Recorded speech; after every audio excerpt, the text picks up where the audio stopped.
আসসালামু আলাইকুম। আজকে আমি গ্রিন চিকেন রান্না করব। সেজন্য এখানে আমি আদা, রসুন, পেঁয়াজ, কাঁচামরিচ, ধনেপাতা নিয়েছি আর সাথে 3 টেবিল চামচ টক দই দিয়ে আমি এই মশলাটা ব্লেন্ড করে নিয়েছি। আর এখানে আমি চিকেনের 2টা লেগ পিস ছোট ছোট করে কেটে নিয়েছি আর ব্লেন্ড করা মশলাটা এর মধ্যে দিয়ে দিয়েছি। আর দিয়ে দিলাম 1 চা চামচ জিরার গুঁড়া, 1 চা চামচ ধনিয়ার গুঁড়া, স্বাদমতো লবণ, 1/2 চা চামচ হলুদের গুঁড়া আর 1 চা চামচ মরিচের গুঁড়া দিয়ে আমি ভালোভাবে এটাকে মাখিয়ে নিয়েছি।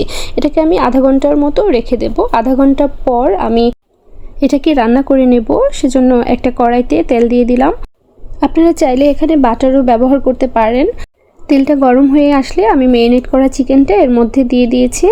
আর এখন আমি এটাকে একটু নেড়ে চেড়ে রান্না করে নেব।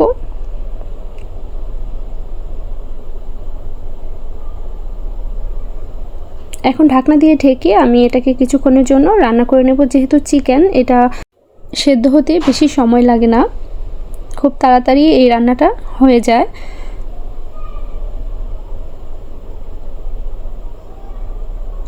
আমি এই ঝোলটাকে একদম মাখা মাখা করে ফেলবো। চিকেনটা প্রায় সেদ্ধ হয়ে এসেছে, দেখতেই পাচ্ছেন ঝোলটাও অনেক ঘন হয়ে গেছে।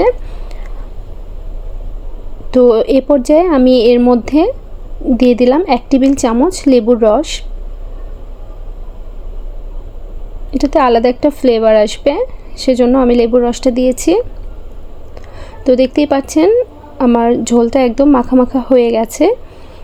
এ পর্যায়ে আমি চুলাটা বন্ধ করে দেব।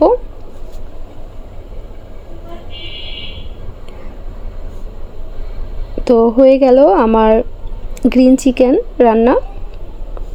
আশা করি আপনারা বাসায় সবাই এটা ট্রাই করবেন। এখন পরিবেশনের পালা। তো আপনারা অবশ্যই এই চিকেনটা বাসায় রান্না করে দেখবেন, অনেক মজা হয় এভাবে রান্না করলে। আর সবশেষে আমি এখানে 1 টেবিল চামচ বাটার দিয়ে দিচ্ছি। আর এই চিকেনে বাটারের ফ্লেভারটা খুবই ভালো লাগে।